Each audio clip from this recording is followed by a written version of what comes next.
तो नमस्ते। आज हम रेशेदार फसल के बारे में पढ़ेंगे और ये आप किसी भी राज्य की टेट एग्ज़ाम के लिए देख सकते हैं। और अगर आपको अच्छा लगता है तो लाइक सब्सक्राइब जरूर कर लीजिएगा और कमेंट जरूर कीजिएगा। तो रेशेदार फसल के बारे में बात करेंगे। इससे पहले भी क्लासेस डली हुई तो आप उनको भी देख लीजिएगा। रेशेदार फसल कहाँ उगाई जाती है और कौन कौन सी रेशेदार फसल होती है तो इसके बारे में देखते हैं। भारत में उगाई जाने वाली रेशेदार फसलों में कपास, जूट, सन तथा रेशम का प्रमुख स्थान है। कपास, जूट व सन की प्राप्ति मिट्टी में फसल उगाने से होती है, जबकि रेशम कीट पालन द्वारा की जाती है, जिसे सेरीकल्चर कहते हैं ना। कपास, जूट व सन की प्राप्ति कहाँ से होती है? मिट्टी में फसल उगाने से होती है। और रेशम की प्राप्ति हमें रेशम कीट के द्वारा होती है। कपास को सफ़ेद सोना भी कहते हैं। कपास में देश को सबसे बड़े उद्योग सूती वस्त्र उद्योग और कच्चे माल की प्राप्ति होती है। कपास का मूल स्थान भारत को माना जाता है। भारत को अर्धशुष्क भागों में कपास खरीफ फसल ऋतु में बोया जाता है। कपास की फसल उगाने के लिए हल्की वर्षा अथवा सिंचाई की जरूरत होती है। कपास की फसल के लिए क्या हल्की वर्षा होना चाहिए और सिंचाई की भी जरूरत होती है। कपास में फूल आने पर आकाश एकदम क्लीन होना चाहिए, मतलब मेघ रहित होना चाहिए, अर्थात खिली धूप व 200 से 210 पाला रहित दिन की आवश्यकता होती है। कपास की फसल काली और जलोढ़ मिट्टी में अच्छी तरह से होती है। कपास की फसल काली और जलोढ़ मिट्टी में अच्छी तरह से होती है। इनमें पंजाब, हरियाणा में इसके पड़ोसी राज्य लंबे रेशे वाली कपास का उत्पादन करते हैं। तो लंबे रेशे वाली कपास का उत्पादन पंजाब, हरियाणा करते हैं। और अमेरिकन कपास को इस क्षेत्र में नरमा कहा जाता है। अमेरिकन कपास को इस क्षेत्र में नरमा कहा जाता है। छोटे रेशे वाली कपास को देशज कपास कहते हैं। इसे भारतीय कपास भी कहते हैं। ये आंध्र प्रदेश, महाराष्ट्र और मध्य प्रदेश, गुजरात, राजस्थान में उगाई जाती है। भारत के विभिन्न क्षेत्रों में कपास की बुआई अलग अलग समय पर की जाती है। तो आपको समझ में आया होगा कि कपास का अन्य नाम है सफ़ेद सोना, नरमा, सिंधन। और ये नकदी, रेशेदार और उष्णकटिबंधीय फसल है। और इससे सूती वस्त्र बनाए जाते हैं। कच्चे माल की प्राप्ति होती है सूती वस्त्र के लिए। और इसको खरीफ फसल ऋतु में भी बोया जाता है। इसमें मौसम कैसा होना चाहिए? तो आकाश साफ क्लीन होना चाहिए और जलोढ़ मिट्टी और काली मिट्टी अच्छी होती है कपास की खेती के लिए। और इसको अमेरिकन कपास को नरमा कहा जाता है। और छोटे रेशे वाले कपास को देशज कपास कहते हैं भारत में, है ना। और भारतीय कपास को आंध्र प्रदेश, महाराष्ट्र, मध्य प्रदेश, गुजरात और राजस्थान में उगाई जाती है। तो ये आपको मेन पॉइंट मैंने बता दिए हैं। शायद आपको समझ में आ गए होंगे हैं। और आपको अच्छा लग रहा हो तो आप प्लीज़ लाइक ज़रूर कीजिएगा, है ना। तो आगे देखते हैं हम।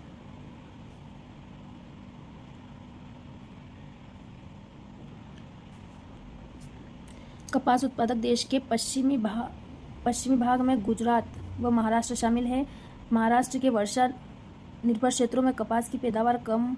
महाराष्ट्र में कपास को श्वेत स्वर्ण कहा जाता है। महाराष्ट्र में कपास को क्या कहा जाता है? श्वेत स्वर्ण। और महाराष्ट्र में व्यापक रूप से फैली काली मृदा कपास की खेती के लिए उपयुक्त है। मध्य प्रदेश का मालवा का पठार, नर्मदा घाटी क्षेत्र तथा राज्य की पश्चिम भाग कपास का प्रमुख उत्पादक क्षेत्र है। मध्य प्रदेश में खंडवा और खरगोन जिले कपास के प्रमुख उत्पादक है। इन्हें सुनहरे जिले भी कहा जाता है ना। तो मध्य प्रदेश में खंडवा, खरगोन जिले कपास के प्रमुख उत्पादक है। इन्हें सुनहरे जिले भी कहते हैं। महाराष्ट्र में कपास को श्वेत स्वर्ण कहा जाता है। और मध्य प्रदेश के मालवा का पठार, नर्मदा घाटी क्षेत्र, राज्य पश्चिम भाग कपास का उत्पादक क्षेत्र है। तो ये आपको समझ में आएगा। आगे बढ़ते हैं, जूट के बारे में देखते हैं। तो जूट को सुनहरा रेशा भी कहा जाता है। यह भारत की एक महत्वपूर्ण रेशेदार फसल है और इसका उपयोग थैला, बोरा, सजावटी सामान बनाने में किया जाता है। जूट पश्चिम बंगाल, बिहार, असम, ओडिशा आदि पूर्वी भागों की एक व्यापारिक फसल है। पूर्वी भागों की व्यापारिक फसल कौन है? तो जूट, है ना। कौन कौन से? तो पश्चिम बंगाल, बिहार, असम, ओडिशा। बाढ़ के मैदानी क्षेत्रों में अच्छी तरह से जल निकासी वाली उर्वरक मृदा में जूट की फसल उगाई जाती है ना। बाढ़ के मैदान होना इसके क्षेत्र और अच्छी तरह से जल निकासी होना चाहिए। उर्वरक मृदा में जूट की फसल उगाई जाती है। जूट की फसल उष्ण कटिबंधीय क्षेत्रों में उगाई जाती है। इसे 25 डिग्री सेल्सियस से 35 डिग्री सेल्सियस तक तापमान की आवश्यकता होती है। सर्वाधिक अनुकूल तापमान 34 डिग्री सेल्सियस है।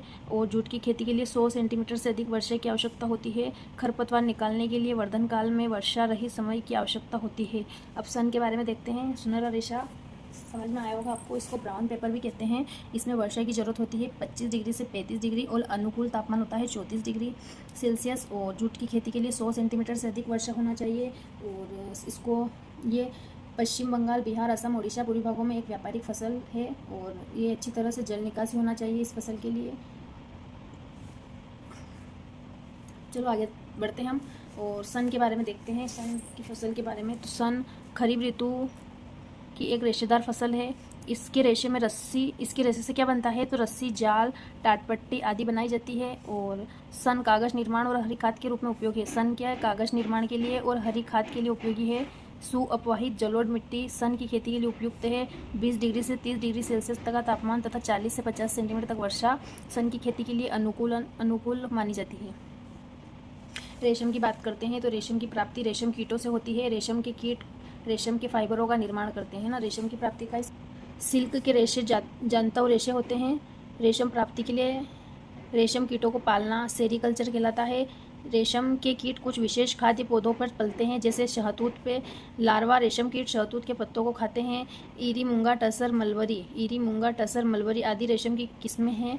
मूंगा रेशम असम राज्य की पैदा किया जाता है। मूंगा कहाँ पैदा किया जाता है, तो रेशम असम राज्य में पैदा किया जाता है। ट्रॉपिकल टसर झारखंड में तथा ओक टसर मणिपुर में पैदा किया जाता है। ट्रॉपिकल झारखंड में और ओक टसर मणिपुर में पैदा किया जाता है। ये दोनों टसर रेशम के दो भाग हैं।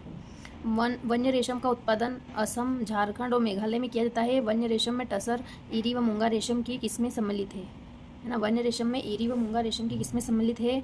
मलबरी रेशम को शहतूत रेशम भी कहते हैं। और भारत में कर्नाटक, आंध्र प्रदेश, असम, मणिपुर व झारखंड आदि राज्यों में रेशम का उत्पादन किया जाता है।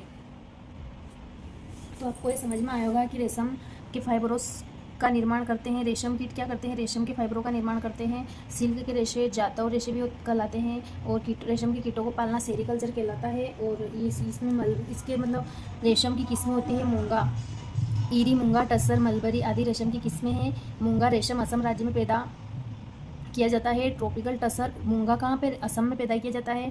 ट्रॉपिकल टसर झारखंड में और ओक टसर मणिपुर में। दोनों टसर रेशम के दो भाग है। वन्य रेशम का उत्पादन असम, झारखंड और मेघालय में किया जाता है। वन्य रेशम में टसर, ईरी और मूंगा रेशम की किस्में सम्मिलित है। मलबरी रेशम को शहतूत रेशम भी कहा जाता है ना। तो आपको समझ में आएगा। अब कॉफ़ी के बारे में देखते हैं।